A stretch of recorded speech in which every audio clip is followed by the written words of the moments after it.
Il y a près de 500 ans, c'est plus de 15 millions d'Aztèques qui ont trouvé la mort en l'espace de seulement 5 ans, soit environ 80% de cette population.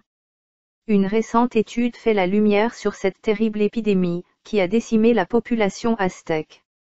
De 1545 à 1550, 2 vagues épidémiques ont frappé le Mexique, contribuant à faire totalement disparaître la population aztèque. On les appelle les Cocolistli, équivalent de « peste » en dialecte local.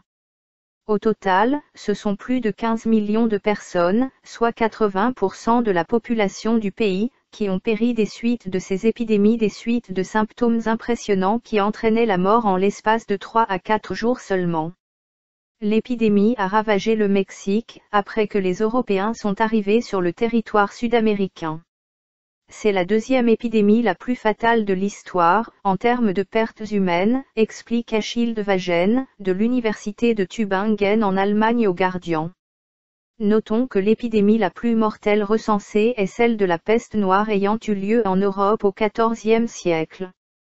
Pour ce qui est des Aztèques, le missionnaire espagnol Fray Juan de Torquemada, 1557 à 1624, notait à l'époque que, dans les villages et les villes, de grands fossés avaient été creusés.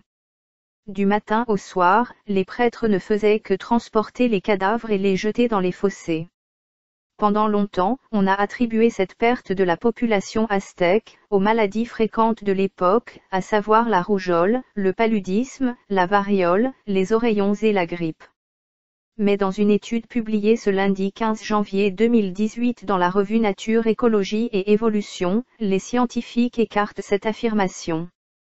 Ceux-ci ont en effet identifié une fièvre entérique, semblable à la typhoïde pour laquelle ils ont trouvé des traces d'ADN sur les dents de victimes.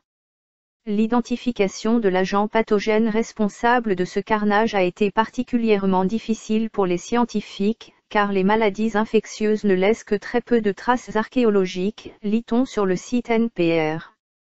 C'est donc l'analyse de l'ADN des dents de 10 personnes qui ont péri durant la première vague de l'épidémie, qui a permis d'apporter une réponse, désignant la Salmonella enterica, sérotype paratyphicé, comme coupable.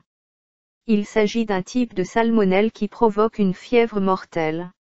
Ce sont en réalité les colonisateurs européens, en accostant les côtes du Nouveau Monde, qui ont apporté des germes contre lesquels la population locale n'avait aucune immunité.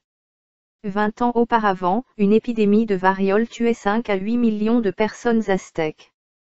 Enfin, une troisième vague, survenue de 1576 à 1578, a tué la moitié du peu de population restante.